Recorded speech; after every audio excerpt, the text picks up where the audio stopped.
Kumusta mga ka-tips? Narito na ang video na magbubukas ng pinto sa inyong financial freedom ngayong 2026. Sa mabilis na pagbabago ng mundo, hindi na sapat ang sipag lang. Kailangan nating magkaroon ng tinatawag na high-income skills para hindi tayo mapag-iwanan.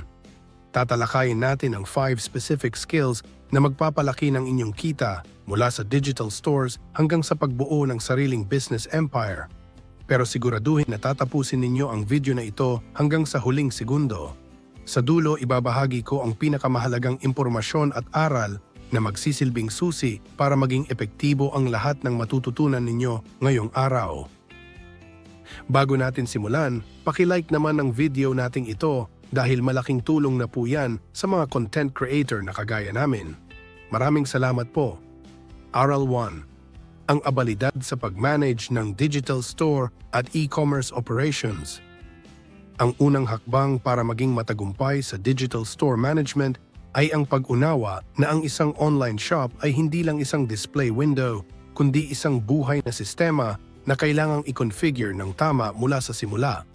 Sa modernong panahon, hindi na sapat na marunong ka lang mag-upload ng produkto sa Shopify, Amazon o TikTok Shop dahil ang tunay na skill ay nasa pagbuo ng isang convertible store layout kung saan ang bawat click ng customer ay may malinaw na direksyon patungo sa pagbili.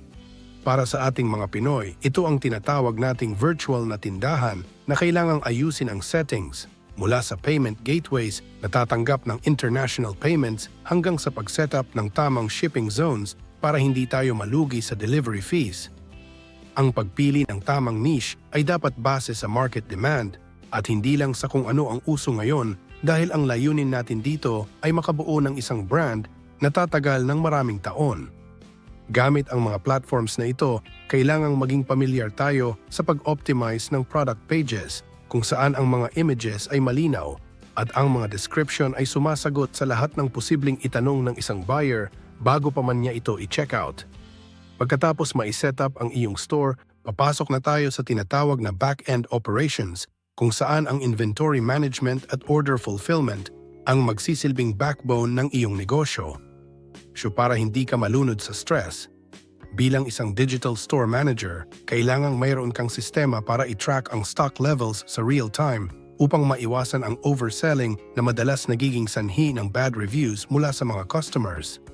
Napaka-importante na matutunan ang paggamit ng mga inventory management tools na kayang mag-sync sa iba't ibang sales channels mo para isang sulyap mo lang ay alam mo na kung anong item ang kailangang i-restock.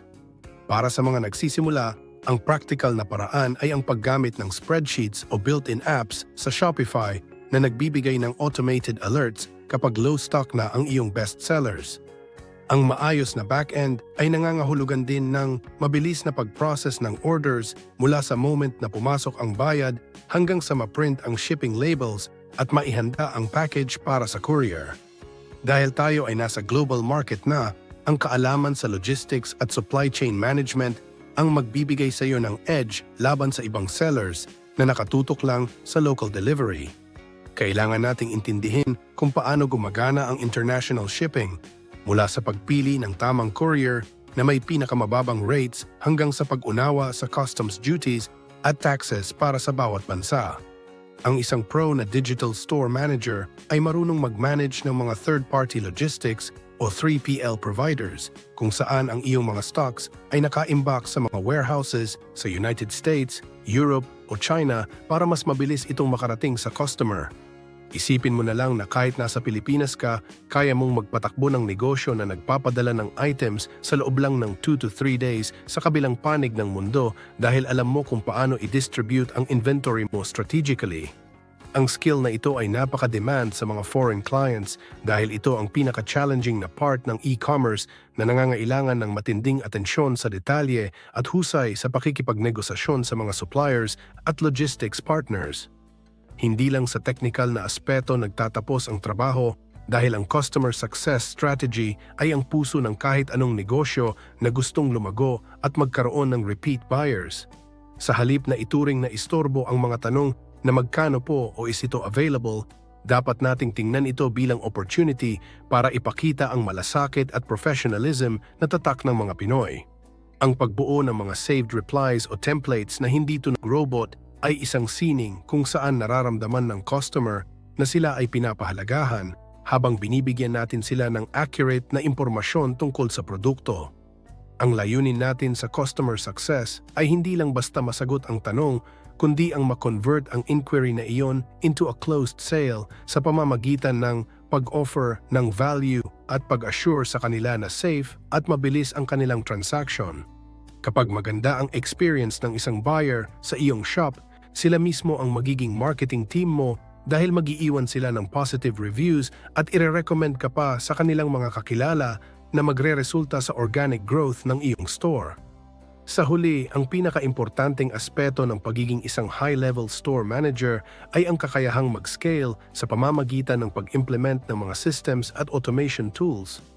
Hindi mo kailangang gawin ang lahat ng manual dahil may mga apps at software na pwedeng gumawa ng repetitive tasks para sa iyo gaya ng pagpapadala ng abandoned cart emails o pag-update ng tracking numbers. Ang pagbuo ng Standard Operating Procedures o SOPs ay makakatulong para kahit kumuha ka ng karagdagang staff ay alam nila ang eksaktong gagawin nang hindi mo na kailangang bantayan bawat minuto.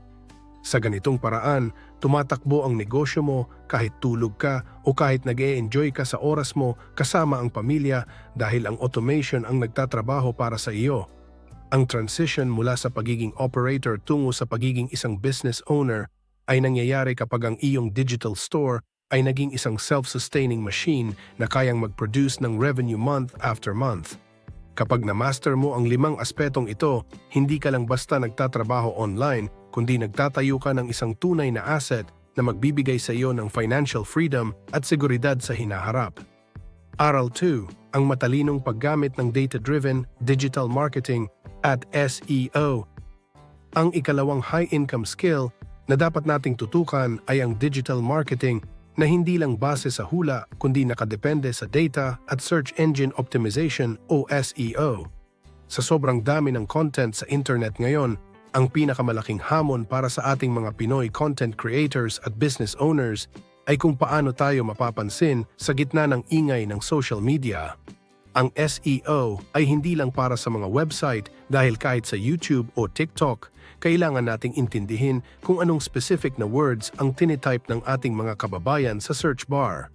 Kapag alam mo kung paano maghanap ng mga keywords na may high search volume pero low competition, para kang may hawak na mapa na magdadala sa iyo diretso sa iyong target audience.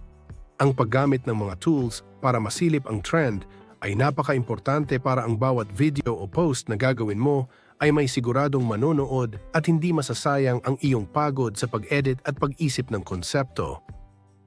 Pagkatapos nating mahanap ang tamang keywords, ang susunod na kailangang masterin ay ang sining ng copywriting gamit ang hook story at offer method para sa ating mga social media descriptions. Ang unang sentence o hook ng iyong post ang magdedetermina kung itutuloy ba ng isang tao ang pagbabasa o mag-scroll na lang siya paibaba, kaya dapat itong maging kuryoso at relatable. Dito sa Pilipinas, mahilig tayo sa mga kwento, kaya ang gitnang bahagi ng iyong marketing material ay dapat nagbibigay ng value o nagkukwento ng isang problemang nahanapan mo ng solusyon. Hindi sapat na maganda lang ang picture o video dahil ang caption mo ang magtutulak sa customer na gawin ang iyong desired action gaya ng pag-click sa link o pag-message sa iyong page. Sa pamamagitan ng pagsulat ng mga descriptions na nakaka-relate ang ating mga ka-tips, mas nagiging personal ang connection natin sa kanila na nauuwi sa mas mataas na engagement at sales para sa negosyo. Ang isang tunay na digital marketer ay hindi naniniwala sa swerte, kaya napaka-importante ang paggawa ng A/B testing para malaman kung ano ang totoong gumagana sa iyong market. Ang ibig sabihin nito ay susubukan mo ang 2 magkaibang versions ng iyong title o thumbnail para makita kung alin sa kanila ang mas maraming nakukuhang clicks sa loob ng 48 hours. Huwag kang matakot mag-experiment dahil ang data na makukuha mo rito ang magsasabi sa iyo kung anong kulay, font o estilo ng pananalita ang mas gusto ng iyong mga viewers. Sa halip na magtalo kayo ng team mo kung alin ang mas maganda, hayaan ninyo ang audience ang mag-decide sa pamamagitan ng kanilang behavior at actual na pag-click sa iyong content. Ang prosesong ito ay isang paulit-ulit na cycle ng pag-test, pag-analyze at pag-improve hanggang sa mahanap mo ang winning formula na magpapadami ng iyong subscribers at customers ng tuloy-tuloy. Upang mas lalong lumawak ang iyong nararating, kailangan mong intindihin ang algorithm mastery sa mas malalim na paraan sa pamamagitan ng pag-monitor sa iyong retention rate at click-through rate o CTR. Isipin mo na ang algorithm ay parang isang robot na ang trabaho ay hanapin ang pinakamagandang content para sa bawat user, kaya ang goal mo ay patunayan sa robot na ito na ang video mo ay worth it panoorin. Kapag ang mga tao ay nananatili sa iyong video ng mahabang oras, binibigyan mo ng signal ang platform na ipromote pa ang content mo sa mas maraming tao ng libre. Sa digital marketing, ang analytics ang iyong magiging matalik na kaibigan dahil dito mo makikita kung saang bahagi ng video mo naiinip ang mga tao at kung anong oras sila pinaka-active online. Ang pag-unawa sa mga numbers na ito sa simpleng paraan ay magbibigay sa iyo ng kapangyarihan na kontrolin ang pag-grow ng iyong channel o business page nang hindi umaasa sa viral trends lang. Bilang panghuling hakbang sa skill na ito, kailangang matutunan ang basics ng paid ads management sa platforms gaya ng Facebook o TikTok para mapabilis ang iyong resulta kahit sa maliit na budget. Ang kagandahan ng digital ads ngayon ay pwede kang mag-start sa halagang 250 pesos o 500 pesos lang para itest kung tatakbo ba ang iyong product o service.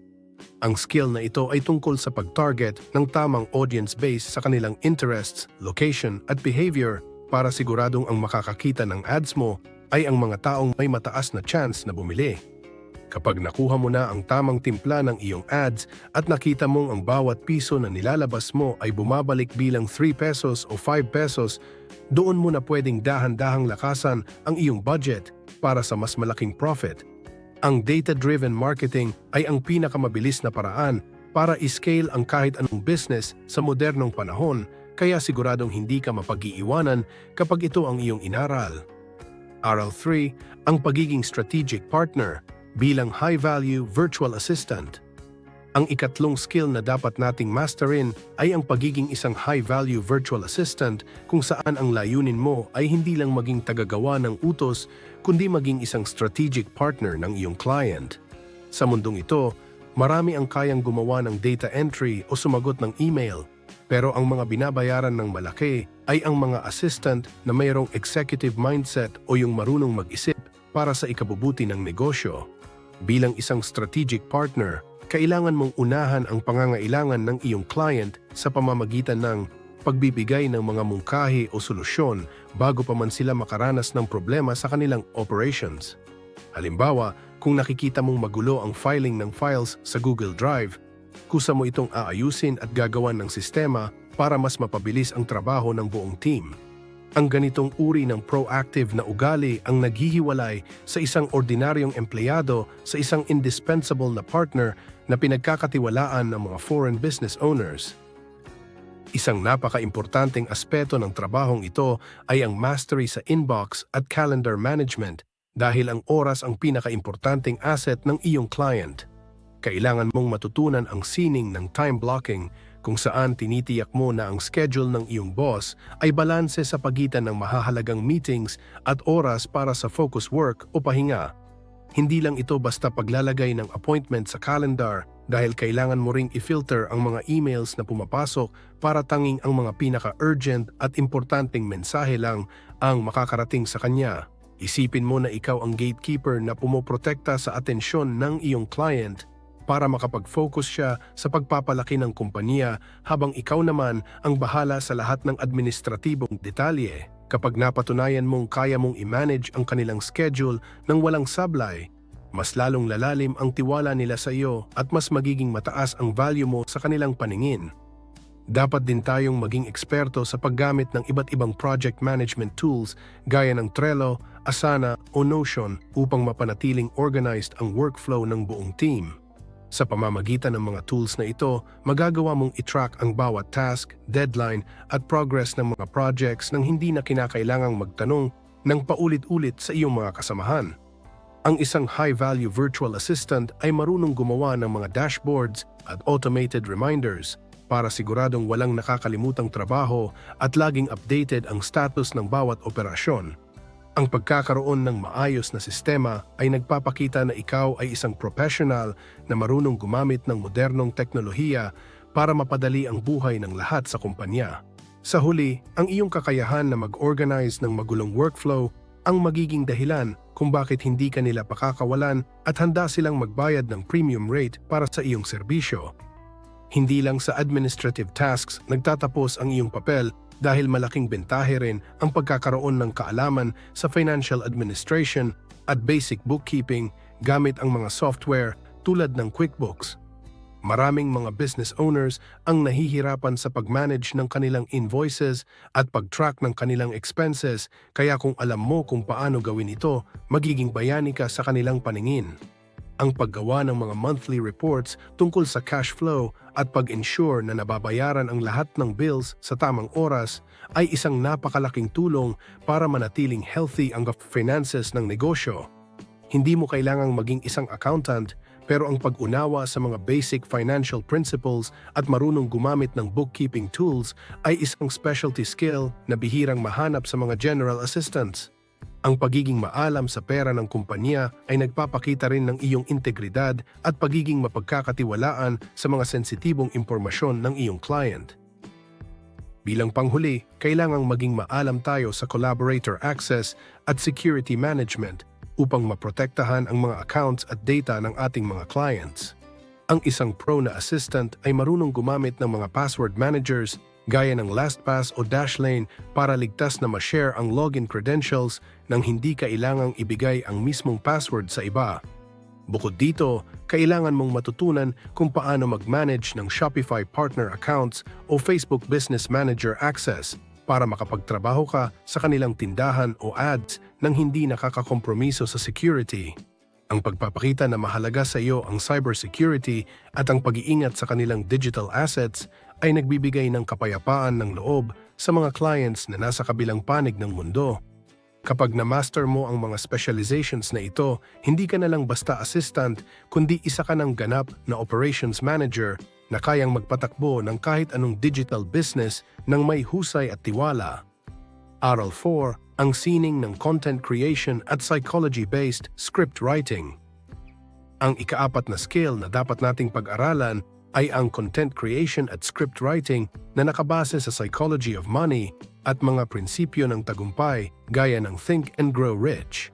Sa panahong ito na punong-puno ng video sa ating newsfeed, ang pagkakaroon ng magandang camera o mic ay hindi sapat kung ang iyong script o kwento ay hindi tumatagos sa puso ng iyong mga manonood. Ang pagbuo ng tinatawag nating gintong ugali na scripting ay ang paggawa ng mga content na nagtuturo ng tamang values at financial literacy sa paraang hindi nakakabore o tunog nangangaral.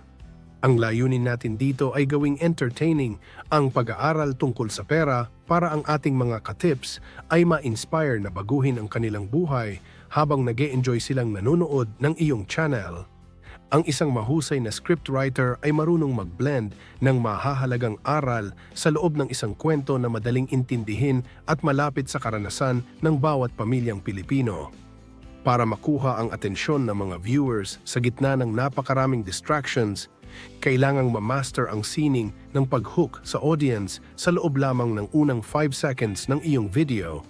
Dito sa Pilipinas, ang mga tao ay mabilis mag-scroll, kaya ang iyong simula ay dapat direktang sumasagot sa tanong na anong mapapala ko sa panonood nito o bakit ito importante sa buhay ko. Ang paggamit ng mga relatable na tanong o pagpapakita ng isang resultang gustong makamit ng marami ang magsisilbing pain para manatili silang nakatutok hanggang sa huli ng iyong video. Hindi mo kailangang gumamit ng mga bombastic na salita, kundi sapat na ang pagiging tapat at pag-address sa mga totoong nararanasan ng ating mga kababayan sa araw-araw nilang pakikipagsapalaran.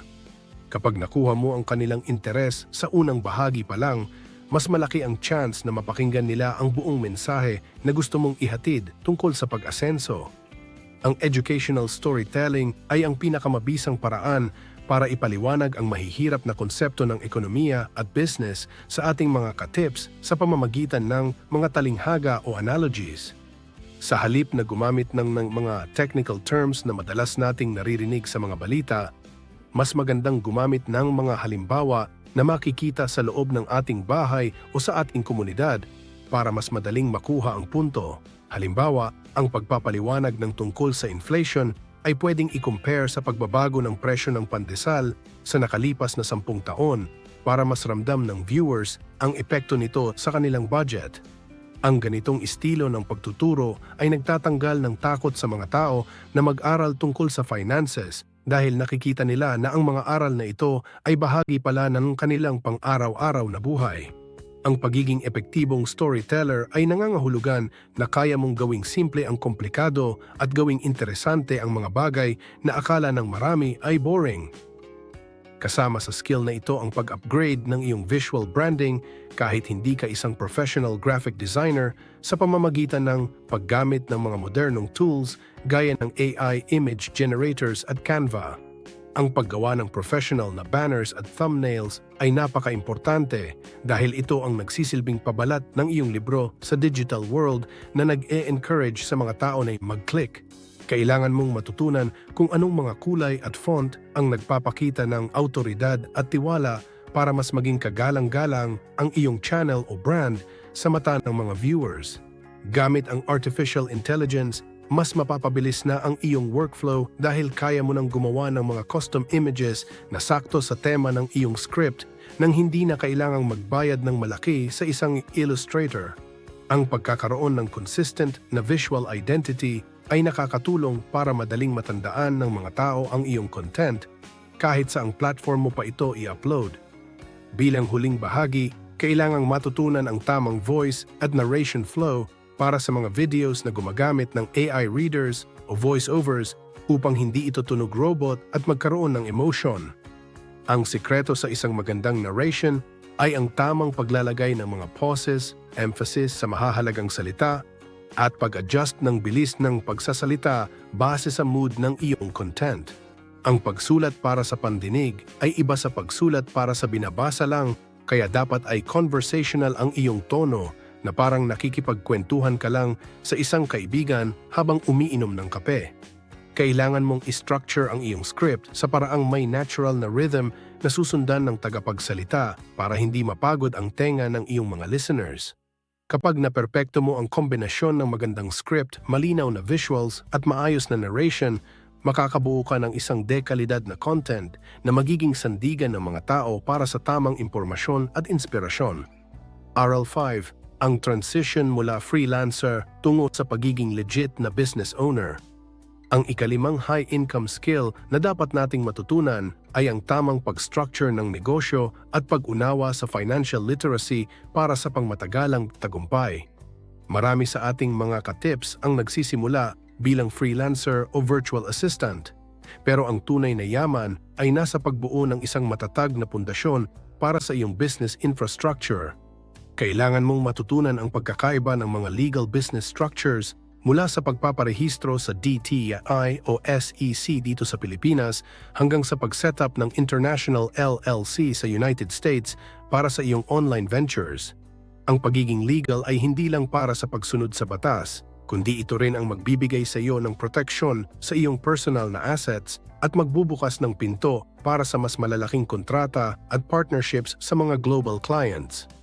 Ang pag-unawa sa framework na ito ang maghihiwalay sa iyo sa mga taong hanggang side hustle lang ang tingin sa kanilang ginagawa at magdadala sa iyo sa level ng isang tunay na entrepreneur. Isang mahalagang aspeto ng pagiging professional business owner ay ang pagiging maalam sa tax compliance, lalo na para sa ating mga digital creators at freelancers. Kailangan mong intindihin kung paano i-manage ang mga dokumento gaya ng B8BEN form para sa iyong YouTube earnings o royalty claims upang maiwasan ang sobrang laking withholding tax mula sa ibang bansa. Sa halip na matakot sa tax, dapat nating tingnan ito bilang bahagi ng paglago ng ating negosyo kung saan ang tamang filing at pag-alam sa mga tax treaty ay makakatulong para mas malaki ang maiuwi nating kita. Ang pagkakaroon ng sistema sa pagtatabi ng receipts at pag-track ng business expenses ay magliligtas sa iyo sa sakit ng ulo pagdating ng panahon ng bayaran ng buwis. Kapag maayos ang iyong record keeping, mas madali mong makikita ang totoong status ng iyong finances at mas makakapagplano ka para sa susunod na investment na kailangan ng iyong kumpanya. Sa aspeto naman ng pag-handle ng pera, kailangang i-apply ang tinatawag na wealth building habits at ang psychology of money sa iyong araw-araw na desisyon.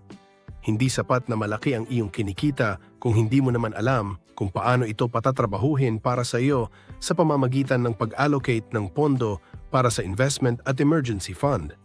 Ang mindset ng isang matagumpay na negosyante ay hindi nakatutok sa kung ano ang pwedeng mabili ngayon, kundi sa kung paano mapapalaki ang kapital para sa kinabukasan. Dapat tayong matutong magtabi ng porsyento ng ating kita para sa self-improvement o pagbili ng mga bagong equipment na makakatulong sa ating productivity at skill development. Ang pagdisiplina sa sarili pagdating sa gastusin ay ang pinakamahalagang aral na magtitiyak na hindi ka mauubusan ng pondo kahit na magkaroon ng matitinding pagbabago sa merkado o sa ekonomiya.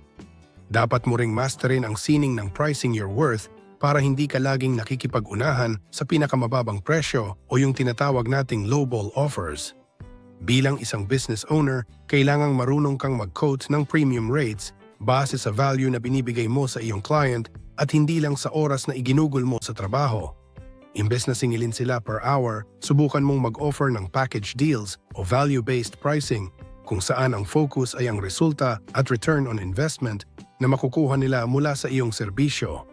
Ang pagpapaliwanag ng iyong worth sa paraang professional at may kasamang data ay magpapakita sa client na ikaw ay isang expert na karapat-dapat bayaran ng tama.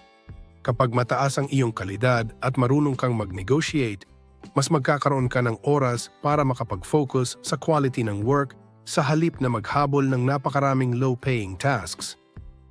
Bilang huling hakbang, kailangang bumuo ng mga passive income streams na magsisilbing backup sa iyong main high-income skill gaya ng digital products o affiliate marketing. Maaari kang gumawa ng mga online courses, e-books o templates na pwede mong ibenta ng paulit-ulit nang hindi mo na kailangang bantayan bawat minuto. Ang pag-set up ng mga streams na ito ay nangangailangan ng effort sa simula, pero ang kapalit naman nito ay ang financial freedom kung saan kumikita ka pa rin kahit natutulog o nagbabakasyon. Siguraduhin na ang iyong passive income ay aligned sa iyong expertise para mas madaling i-market sa iyong existing audience o clients na nagtitiwala na sa iyong kakayahan. Sa huli, ang goal ng lahat ng aral na ito ay ang makabuo ng isang buhay na hindi lang nakadepende sa pagtatrabaho para sa pera, kundi sa paggawa ng sistemang magbibigay sa iyo ng oras at kalayaan para sa mga bagay na tunay na mahalaga. Sa pagtatapos ng ating diskusyon, mahalagang tandaan na ang 5 high-income skills na ito, mula sa digital store management, data-driven marketing, strategic virtual assistants, psychology-based content creation, hanggang sa pagbuo ng legit na business structure, ay hindi lamang mga paraan para kumita. Ito ay mga pundasyon para sa inyong pangmatagalang seguridad at kalayaan sa buhay. Ang pinakamahalagang aral na dapat ninyong baunin ay ito. Ang pinakamalaking investment ay hindi nasa crypto o stocks, kundi nasa inyong sarili. Huwag kayong matakot magsimula sa maliit dahil ang bawat expert ay nagsimula rin bilang isang beginner. Ang susi ay ang consistency at ang pagkakaroon ng gintong ugali na laging handang matuto at mag-adapt sa pagbabago. Ngayong alam nyo na ang mga dapat gawin, ang tanong na lang ay kung kailan nyo sisimulan ang unang hakbang. Tandaan mga ka-tips, sa mundong ito, ang hindi humihinto sa pag-aaral ang siyang tunay na nagtatagumpay. Paki-like ang videong ito kung nagustuhan ninyo, mag-comment sa baba kung ano ang natutunan nyo dito, at para sa mga iba pang content like this, mag-subscribe kayo sa ating YouTube channel, ang Tips in Life. Maraming salamat. Disclaimer, ang lahat ng impormasyon na ibinahagi dito ay para sa edukasyon at inspirasyon lamang